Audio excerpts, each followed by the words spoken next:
1985. L'économie du monde soviétique est à bout de souffle. Le bloc de l'Est commence à se fissurer. En URSS, Mikhaïl Gorbatchev devient secrétaire général du comité central. Autrement dit, chef de l'État. Gorbatchev est parfaitement au courant du déclin de son pays. Dès son arrivée au pouvoir, il lance la perestroïka et la glasnost, une série de réformes qui libéralisent l'Union soviétique. Le bloc de l'Est s'ouvre pour ne pas s'effondrer. Gorbatchev reprend également les relations diplomatiques avec les États-Unis et leurs alliés. Tous ceux à qui Carlos s'attaque depuis 15 ans. Pour montrer patte blanche, l'URSS signifie au chacal qu'il n'est plus le bienvenu entre ses frontières. Le héros d'hier est un caillou dans la chaussure des communistes. Le ressortissant d'un monde en voie de disparition. Et il doit disparaître avec lui.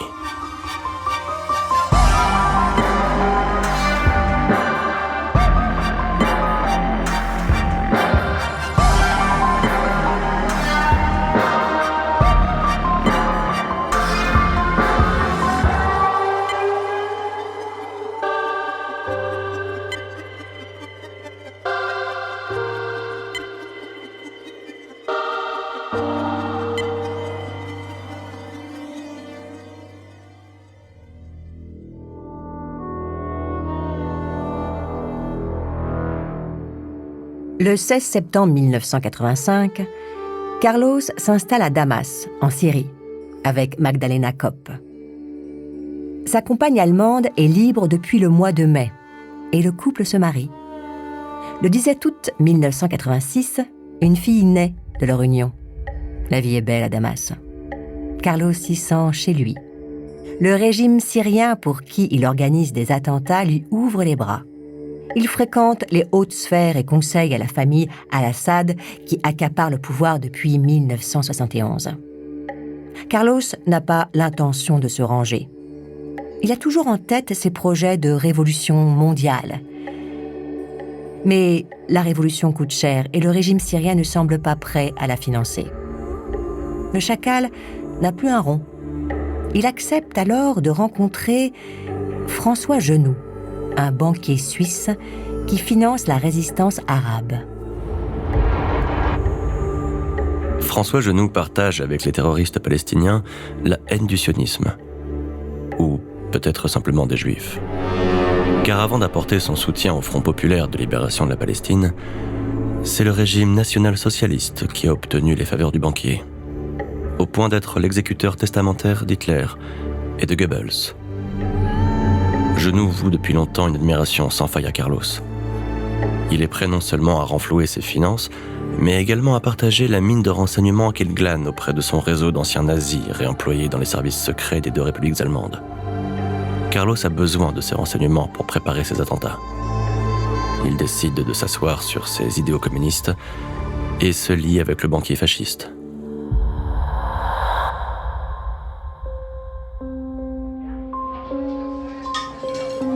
Carlos est agréablement surpris par François Genoux. Il découvre un homme très intéressant, raffiné, loin du monstre qu'il s'était imaginé. Genoux a beau être un nazi, Carlos respecte les hommes qui ont des convictions et du goût. Ça le change de ses camarades de lutte, toujours sales et mal habillés. Les deux hommes deviennent très amis. Grâce au réseau du banquier, le chacal organise des extorsions de fonds. Pendant l'été 90 notamment, Genoux loue une maison en Belgique pour le fils d'un Saoudien richissime que Carlos et son organisation prévoient de prendre en otage. La seule menace convainc le milliardaire de payer la rançon. Le Vénézuélien et le Suisse se partagent 7 millions de dollars.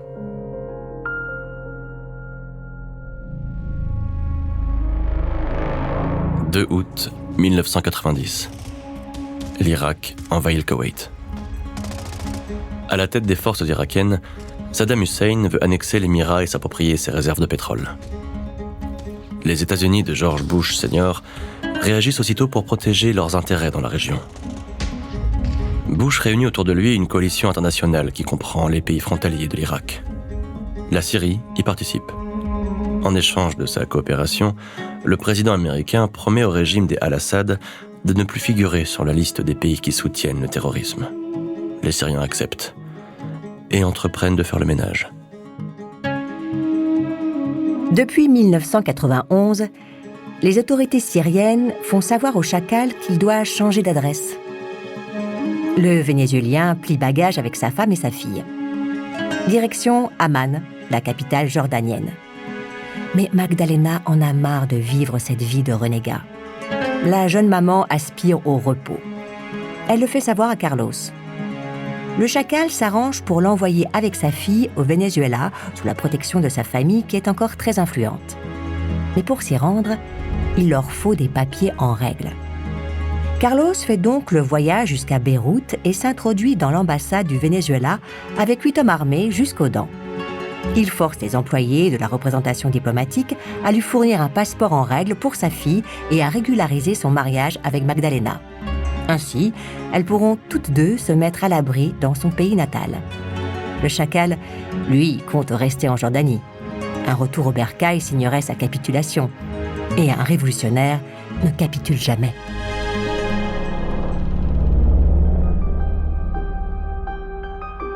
« 26 décembre 1991. L'URSS acte sa dissolution en reconnaissant officiellement l'indépendance des républiques qui la composent. C'est la fin du bloc de l'Est. Le monde change de visage. L'Union soviétique entraîne dans sa chute la plupart des régimes communistes. Tournant le regard vers l'Occident, les anciens refuges de Carlos lui ferment leurs portes un à un. Si le chacal reste libre de ses mouvements, il semble vivre de plus en plus dans une prison à ciel ouvert. Carlos a du mal à avaler la pilule. Il ne doit sa liberté qu'à sa renommée qui inspire encore crainte ou respect. Mais il sent le vent tourner. En juin 1992, il est encore en Jordanie. Magdalena et leur fille sont partis pour le Venezuela. Carlos traîne son vague à l'âme dans la villa qu'il occupe à Amman. Et il va trouver le remède idéal contre sa mélancolie. Lana, une jeune femme de 26 ans qui tombe sous le charme de cet homme légendaire de 45 ans. Pour Noël, Carlos offre un cadeau au goût amer à Magdalena. Depuis Amman, il l'appelle pour lui annoncer qu'il ne la rejoindra pas à l'occasion des fêtes. Il s'est marié à Lana. Magdalena n'a plus qu'à refaire sa vie dans un pays qui n'est pas le sien. Pour Carlos, la page est tournée. Et pour la Jordanie aussi. Début 93, les autorités jordaniennes poussent Carlos à quitter le territoire. Mais le chacal n'a plus nulle part où aller. L'époque dont il était le héros est en train de mourir, emportant avec lui le terrorisme international d'inspiration marxiste et léniniste. Dorénavant, les attentats se commettent au nom de Dieu. Un pays s'est fait le paradis des fanatiques. Le Soudan, d'Omar el-Béchir. Depuis son coup d'État en 1989, le général el-Béchir impose la loi islamique à son peuple et ouvre les bras au terrorisme islamiste. On trouve dans les rues de la capitale des membres des frères musulmans, du Hezbollah et même Oussama Ben Laden. La révolution de Carlos n'a pas grand-chose en commun avec les idéaux djihadistes. Mais le chacal s'est converti à l'islam dans les années 70 et le Soudan est le seul pays à l'accepter sur son sol. Avant de continuer cet épisode, nous voulions vous remercier pour votre écoute. Si vous voulez continuer de nous soutenir, abonnez-vous à la chaîne Bababam Plus sur Apple Podcasts. Cela vous permettra une écoute en avant-première et sans interruption. Ou bien écoutez ce message de notre partenaire, sans qui ce podcast ne pourrait exister. Ne partez pas, on se retrouve tout de suite.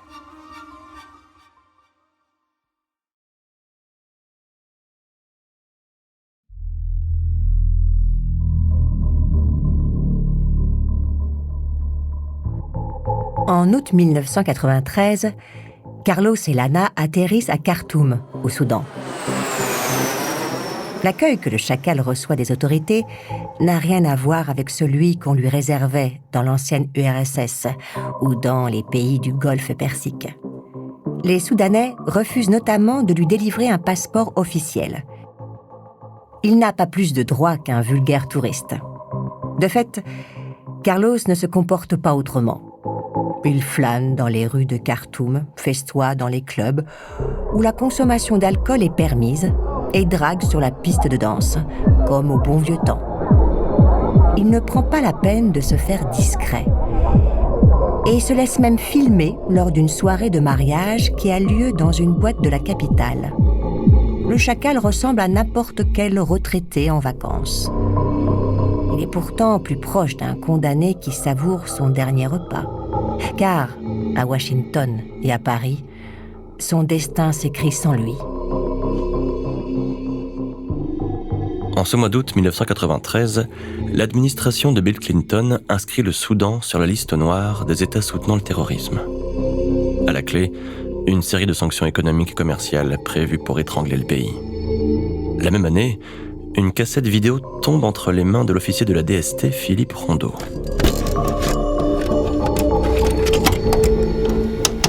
Sur la VHS, on voit Carlos se trémousser dans un club de Khartoum, le sourire aux lèvres.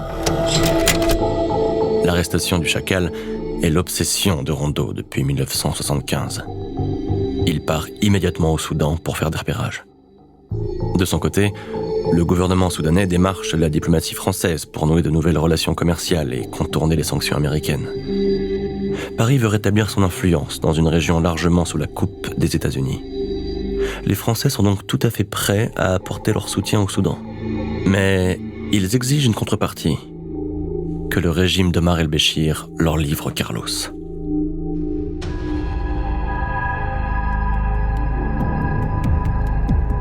Au Soudan, Carlos est convaincu d'être à l'abri de la justice des pays occidentaux. Il est musulman, tout comme ses hôtes soudanais, et l'islam interdit de trahir un invité ou de le livrer à l'ennemi. Le chacal est un homme de principe. Il compte sur les autres pour qu'ils le soient aussi. Insouciant, il continue de mener sa petite vie à Khartoum. Il essaie même de faire un enfant à Lana, sans y parvenir. Le Vénézuélien passe des examens pour découvrir la cause de son infertilité. On lui diagnostique un varicocèle, une dilatation des veines du cordon spermatique. Carlos décide de se faire opérer, pour Lana, et pour sa dynastie. La date de l'opération est fixée au 13 juillet 1994. Depuis qu'il sait que le chacal est au Soudan, Philippe Rondeau prépare nuit et jour son enlèvement. Il finit par avoir le feu vert du ministère de l'Intérieur et celui des Soudanais. L'opération aura lieu le 14 juillet 1994. Ce jour-là, un commando de la DST se rendra à Khartoum, au bord d'un jet Falcon du GLAM, le groupe de liaison aérienne ministérielle. Carlos sera livré aux hommes de la DST directement à l'aéroport, à la faveur de la nuit, pour éviter toute tentative d'évasion. Rondeau trépigne d'impatience. Ça fait 20 ans qu'il attend ce moment.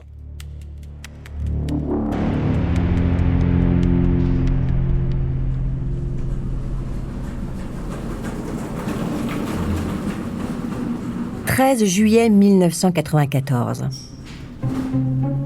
Carlos se présente au service de chirurgie de l'hôpital Ibn Khaldoun pour l'embolisation de son varicocèle. L'intervention est une formalité. Il pourra retrouver Lana le soir même. Le Vénézuélien s'allonge sur la table d'opération et laisse le chirurgien lui rendre sa capacité à procréer. De retour dans sa chambre, il se repose en attendant que les effets de l'anesthésie se dissipent. En fin d'après-midi, un agent des services secrets soudanais lui rend une visite imprévue. Il informe que la France a retrouvé sa trace et qu'elle compte l'éliminer. Carlos prend ces menaces très au sérieux. Il est convaincu que tout le monde en a après lui. Il récupère ses affaires et suit l'agent. 14 juillet 1994. Les services secrets soudanais ont isolé Carlos dans une villa à l'est de Khartoum. Toute la journée, ils ont surveillé le terroriste. À présent, il est temps pour eux d'exécuter la mission qui leur a été confiée. Il pénètre dans la chambre au moment où le jour décline. Carlos s'attend à voir sa femme, qui doit venir le rejoindre avec les affaires qu'il n'a pas pu récupérer dans sa fuite. Les agents s'avancent vers lui, menottes à la main. Le chacal ne leur oppose aucune résistance. Il accepte son sort, la tête haute. Peut-être en a-t-il marre de jouer au fugitif. Peut-être a-t-il compris qu'il est en bout de course.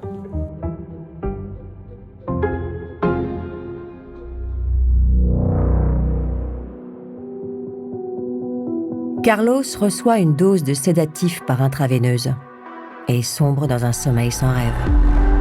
Il se réveille dans un avion, engoncé dans un sac de jute, ligoté par 3 ceintures. Le visage recouvert de 2 cagoules, impossible de voir ses ravisseurs. Il tente de communiquer avec eux, pour savoir si on l'emmène se faire torturer en Israël ou en Arabie Saoudite, pour savoir s'il a une chance de survivre. Mais personne ne parle. Seul résonne le bruit assourdissant des réacteurs. 15 août 1994. Le Falcon du GLAM atterrit sur la base 107 de l'armée de l'air à Vélizy-Villacoublay. Philippe Rondeau et ses hommes exultent. Ils viennent de mettre un terme à la cavale du terroriste le plus recherché de France. Le jour même de son arrivée sur le sol français, Carlos est incarcéré à la prison de la Santé. Dans la foulée, le ministre de l'Intérieur, Charles Pasqua, donne une conférence de presse pour annoncer la bonne nouvelle. Il prend toutefois soin d'omettre les détails de la capture du chacal, qui bafoue toutes les règles du droit international.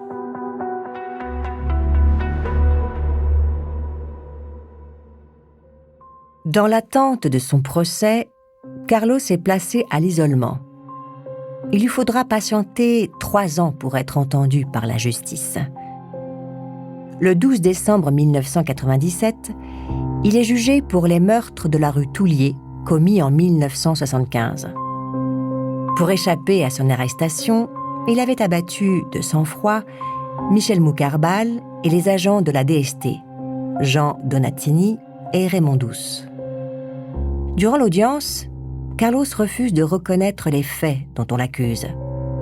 Il reproche à la justice française de l'avoir condamné par avance et de lui faire un procès politique. Il peut compter sur le soutien du banquier François Genoux, qui finance ses avocats et prend publiquement sa défense. En vain.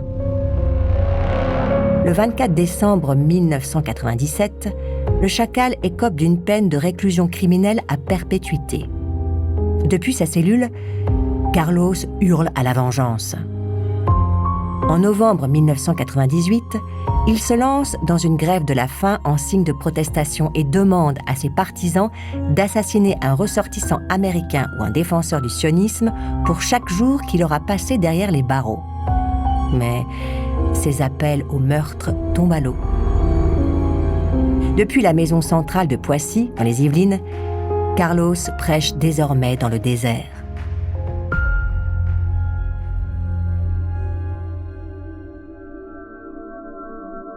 Le 15 décembre 2011, la justice française le condamne de nouveau à la perpétuité pour les attentats du train Paris-Toulouse, de la rue Marbeuf, de la gare de Marseille et du TGV Sud, perpétués entre 82 et 83. En mars 2017, il doit répondre de sa responsabilité dans l'attentat du drugstore Publicis qui avait fait 2 morts et 34 blessés en 1974. Pour la 3e fois, Carlos écope d'une peine de réclusion à perpétuité. Dans aucun de ses procès, il ne se livrera à des aveux. Le chacal est toujours convaincu du bien fondé de sa lutte, que ses victimes innocentes sont les dommages collatéraux d'une guerre qui n'est pas terminée, et qu'une victoire est encore possible. Mais le monde est passé à autre chose. Illich Ramirez Sanchez, dit Carlos, dit le chacal, est le symbole d'une époque à jamais révolue. Il est le dernier représentant d'une espèce en voie d'extinction. Alors, à l'abri des barreaux de sa cellule, il entretient sa légende pour que l'histoire ne l'oublie pas.